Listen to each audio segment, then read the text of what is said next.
Saudi আরবের অনেক অঞ্চলের চিরচেনা রূপ। মধ্যপ্রাচ্যের শুষ্ক মরুভূমি সৌদি আরবে হঠাৎই দেখা দিয়েছে প্রকৃতির এক ভিন্ন রূপ।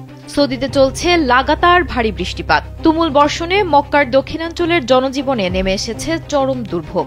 বহু রাস্তাঘাট প্লাবিত হওয়ায় ব্যাহত হয়েছে যান চলাচল, যা সামাজিক যোগাযোগ মাধ্যমে ছড়িয়ে পড়া ভিডিওতে স্পষ্ট। দেখা গেছে দক্ষিণ মক্কায় ডিফাকের মতো এলাকাগুলোতে গাড়িগুলো যেন জলে ভাসছে।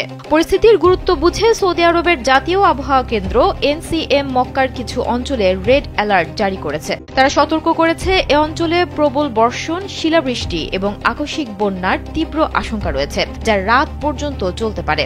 এনসিএম এর মুখপাত্র হুসাইন আল কাহতানি এক বিবৃতিতে জানিয়েছেন, আগামী 14 নভেম্বর থেকে 17 নভেম্বর পর্যন্ত দেশের অধিকাংশ অঞ্চলেই মাঝারি থেকে ভারী বৃষ্টিপাত হতে পারে। নাগরিকদের সতর্ক থাকার আহ্বান জানিয়েছেন তিনি। পাশাপাশি নিচু এলাকা এড়িয়ে চলতে এবং সরকারি নির্দেশনা মেনে চলার নির্দেশনাও দিয়েছেন। সর্বশেষ আবহাওয়া পূর্বাভাস অনুযায়ী শুধুমাত্র মক্কা নয়, সৌদি আরবের বিস্তৃত অঞ্চলে দুর্যোগের আশঙ্কা রয়েছে।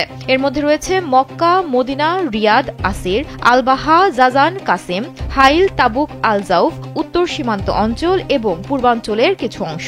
মক্কা প্রদেশের সংকট ও দুর্যোগ ব্যবস্থাপনা কেন্দ্র বিশেষ করে গাড়ি চালকদের জন্য জরুরি নির্দেশনা দিয়েছেন। মক্কা, জেদ্দা এবং তাইফের মধ্যবর্তী সড়কে যাতায়াতকারীদের কম দৃশ্যমানতা ও পিচ্ছিল রাস্তার বিষয়ে বিশেষভাবে সতর্ক করা হয়েছে। পরামর্শ দেওয়া হয়েছে যেসব স্থানে পানি জমতে পারে, যেমন উপত্যকা, টানেল ও নিচু এলাকা, সেগুলোকে যেন সম্পূর্ণভাবে এড়িয়ে চলা হয়। তবে এক্ষেত্রে একদমই বিপরীত চিত্র ছিল মক্কার কেন্দ্রস্থলে অবস্থিত মুসলিম বিশ্বের পবিত্রতম স্থান মসজিদুল হারামে। বাইরের এলাকাগুলো যখন রীতিমতো বৃষ্টিতে ভাসছিল, তখন এই অঞ্চলে শুধু প্রবল বাতাস ও মেঘলা আকাশ দেখা গিয়েছে, কোনো বৃষ্টি হয়নি।